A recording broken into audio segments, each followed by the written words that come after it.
Hello everyone. तो आज जानते हैं दिन भर मार्केट का क्या हाल रहा और उसके बाद फिर हम एक कंपनी का एनालिसिस करेंगे। तो आज मार्केट गिरता हुआ दिखा और मार्केट में Nifty 50, Nifty bank, Nifty next 50 आज नेगेटिव में थे। लेकिन मिड कैप स्मॉल कैप भी नेगेटिव में थे। मगर जिस जिस मुकाबले पे निफ्टी बैंक और निफ्टी 50, निफ्टी नेक्स्ट 50 नेगेटिव में थे, उतनी तेजी से मिड कैप और स्मॉल कैप नेगेटिव में नहीं रहे। अगर हम निफ्टी आईटी की बात करें और निफ्टी ऑटो की, तो निफ्टी आईटी भी आज नेगेटिव में हो गया। जिस तरह कल वो थोड़ा खुद को संभाला हुआ था, पॉजिटिव में था, मगर आज निफ्टी आईटी भी नेगेटिव में दिखा और निफ्टी ऑटो जो था वो पॉजिटिव में था और निफ्टी एयरटेल नेगेटिव में दिखा। तो ओवरऑल देखा जाए तो मार्केट बहुत ज्यादा अच्छी परफॉर्मेंस नहीं दिया है, नेगेटिव की तरफ गया है। और मार्केट मूड इंडेक्स की बात करें तो आज भी मार्केट ग्रीड में था। जैसे कि कल मार्केट में ग्रीड में था, वैसे आज भी मार्केट ग्रीड में ही रहा। अब आज देखें तो मार्केट की जो क्लोजिंग हुई है वो 23,486 पे हुई है मार्केट की क्लोजिंग। हमने कल डिस्कस किया था कि 22,500 के सपोर्ट लेवल को हमने डिस्कस किया था। आज मार्केट उस सपोर्ट को तोड़ के उससे नीचे क्लोजिंग किया 23,486 पे। कल मार्केट का एक्सपायरी डेट है। अब कल मार्केट में वॉलेटिलिटी बहुत ज्यादा हो सकती है। अब देखने वाली बात यह रहेगी कि कल क्या 22,500 पे मार्केट इससे नीचे गिरता है और टूटता है। अब कल देखेंगे कि मार्केट टूटता है या क्या होता है मार्केट में, मगर आज मार्केट ने अपना सपोर्ट टूटते हुए दिखा।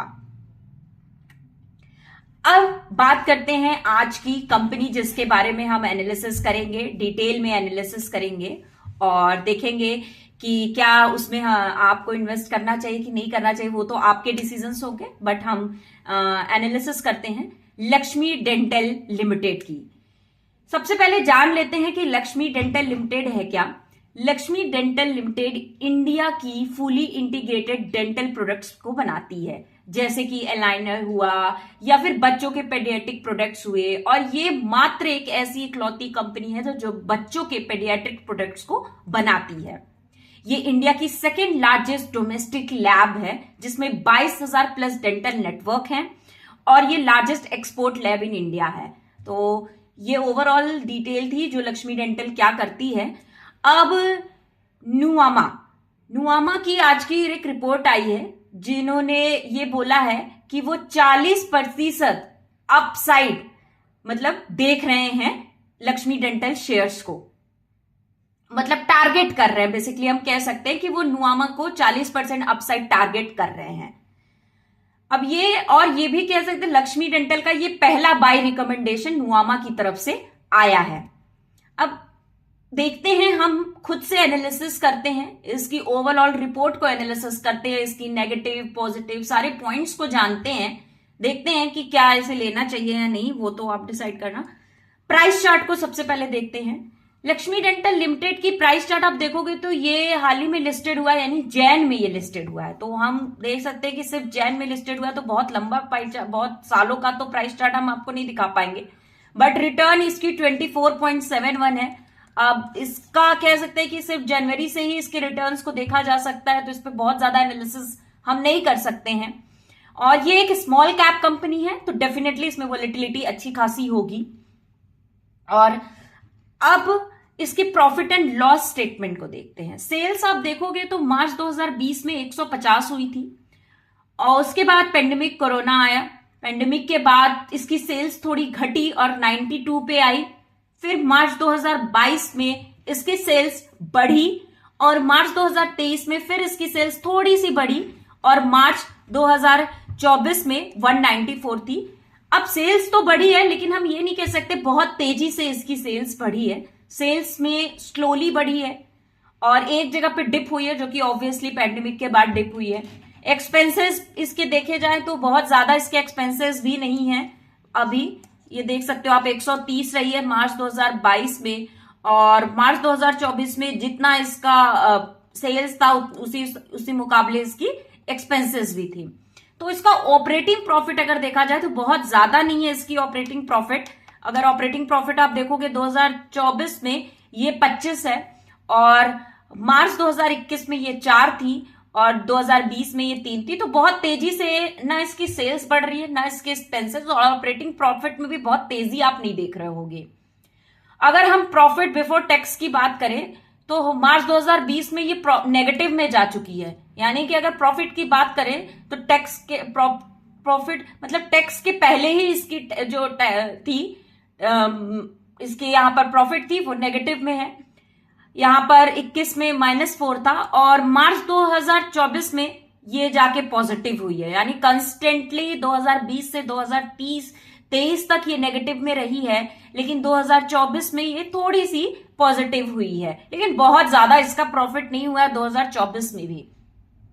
और नेट प्रॉफिट भी आप देखोगे डेफिनेटली, अब अगर प्रॉफिट बिफोर टैक्स नेगेटिव में है तो ऑब्वियस सी बात है नेट प्रॉफिट भी इसकी नेगेटिव में रहेगी। तो कंस्टेंटली ये भी नेगेटिव में रही है और 2024 में ये यहां पर 25% यहां पर आपको दिखेगा कि नेट प्रॉफिट यहां पर दिखा। तो आप ओवरऑल अगर हम प्रॉफिट एंड लॉस को देखें तो यहां पर बहुत तेजी से ये कंपनी ग्रो नहीं कर रही है। हम नहीं कह सकते बहुत ज्यादा डिफरेंस है 2020 से 2024 के बीच में, बहुत ज्यादा हमें प्रॉफिट एंड लॉस स्टेटमेंट देख के नहीं दिख रहा है। और इनके प्रॉफिट की बात करें तो इनकी प्रॉफिट भी एक तरह से बहुत ज्यादा कम है। अब कंपनी की ग्रोथ फैक्टर्स को हम डिस्कस करते हैं कि कंपनी के क्या कुछ पॉजिटिव पॉइंट्स हैं, क्या इनकी ग्रोथ फैक्टर्स हैं, आखिर में क्यों नुआमा ने एक इतना टारगेट किया है 40% का। हम कुछ इंपॉर्टेंट पॉइंट्स को देख लेते हैं। अब डेंटल सेक्टर की अगर हम बात करें तो डेंटल सेक्टर एक ऐसा सेक्टर है जहां पर लोगों के आजकल दांत बड़े कमजोर हो रहे हैं, कह सकते हैं कि बहुत ज्यादा दांतों में बीमारियां निकल रही हैं और ये सेक्टर एक बढ़ता हुआ सेक्टर दिख रहा है यहाँ पे।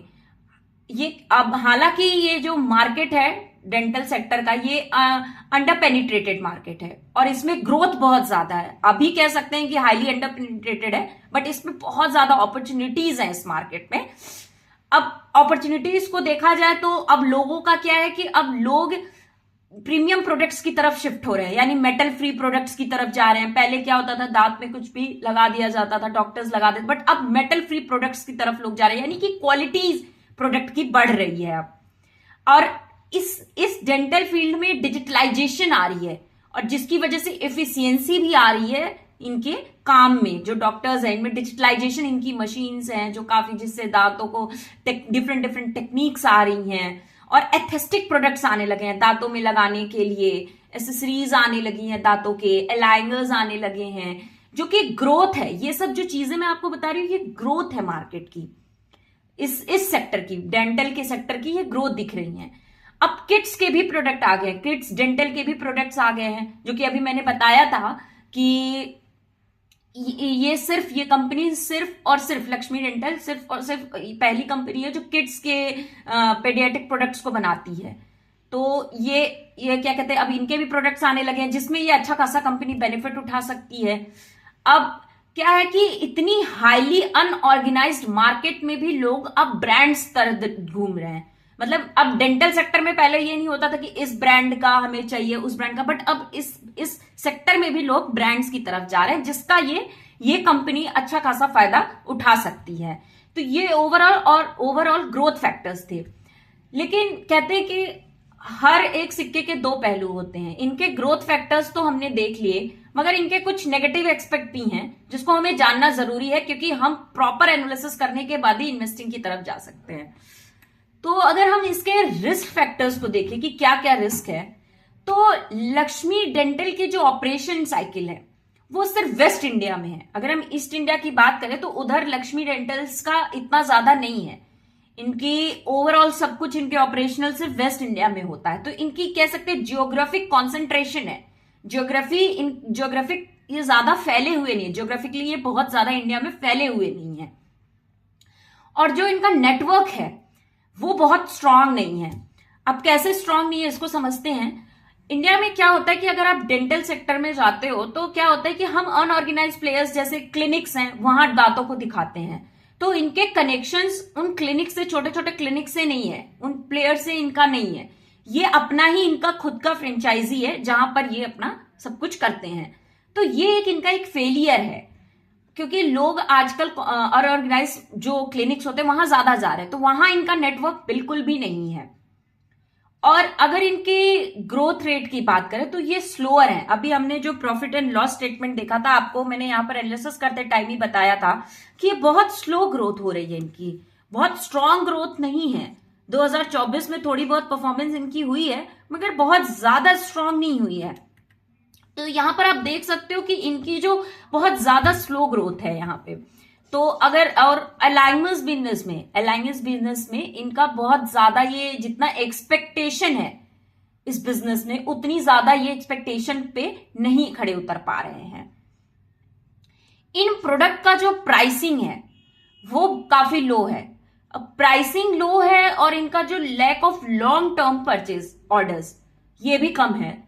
तो अब जो इनके ऑर्डर्स आ रहे हैं, जो हैवी बल्क ऑर्डर्स होते हैं, वो इनके कम हैं, और जो प्राइसिंग कम है और इनके ऑर्डर्स भी कम है, तो बहुत ज्यादा यहां पर आप प्रॉफिट नहीं देखोगे। हम प्रॉफिट एंड लॉस स्टेटमेंट में देख भी रहे थे कि बहुत ज्यादा इनकी प्रॉफिट नहीं थी। तो ये भी एक रीजन है इनके न प्रॉफिट पाने का इस इनकी कंपनी में। और अभी भी जो लीगल प्रोसीडिंग्स हैं, लीगल प्रोसीडिंग यानी कि जो केसेस हैं, अभी इनके कुछ केसेस हैं जो कोर्ट में पेंडिंग पड़े हुए हैं, यानी कोर्ट में चल रहे हैं, कुछ पेंडिंग पड़े हुए हैं, जो आने वाले टाइम में एक एडवर्स इफेक्ट दे सकता है। अगर कोई केस कुछ भी अगर इनके ऊपर लगता है, न्यूज में आता है, तो आने वाले टाइम में ये बहुत बड़ा एडवर्स इफेक्ट डेफिनेटली ये देगा। तो ये कुछ लिमिटेशंस थी इस कंपनी की।